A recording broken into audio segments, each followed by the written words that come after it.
پاکستان تحریک انصاف کے بانی رکن اور وزیراعظم عمران خان کے دیرینہ دوست و معاون خصوصی نعیم الحق علالت کے باعث خالق حقیقی سے جا ملے۔ 11 جولائی 1949 کو کراچی میں پیدا ہوئے، ماسٹرز انگریزی ادب میں کیا اور بینکنگ کے شعبے سے عملی زندگی کا آغاز کیا۔ عمران خان نے سماجی کام شروع کیے تو شوکت خانم اسپتال کی تعمیر میں بڑھ چڑھ کر حصہ لیا۔ خدمت خلق کے جذبے سے سرشار نعیم الحق تا دم مرگ عمران خان کے ہمنوا رہے۔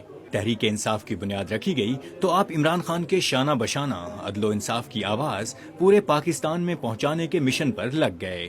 22 سالہ جدوجہد کے بعد تحریک انصاف اقتدار میں آئی تو آپ نے بجائے کسی وزارت یا سیاسی عہدے کے وزیر اعظم عمران خان کے مشیر کے طور پر کام سنبھالا۔ نعیم الحق نے ہمیشہ غریب عوام کے حق کے لیے آواز بلند کی اور یہی وجہ تھی کہ نہ صرف تحریک انصاف کے کارکنان بلکہ دیگر جماعتوں کے لوگوں میں بھی وہ یکساں مقبول تھے۔ چند روز قبل وزیر اعظم عمران خان ان کی تیمارداری پر گئے تو انہوں نے وزیر اعظم سے قومی خدمت میں صحت کے آڑے آنے پر معذرت کرتے ہوئے وزیر اعظم کو تمام مشکلات کے باوجود عوامی خدمت جاری رکھنے کی اپیل کی۔ نعیم الحق بلڈ کینسر کے مریض تھے۔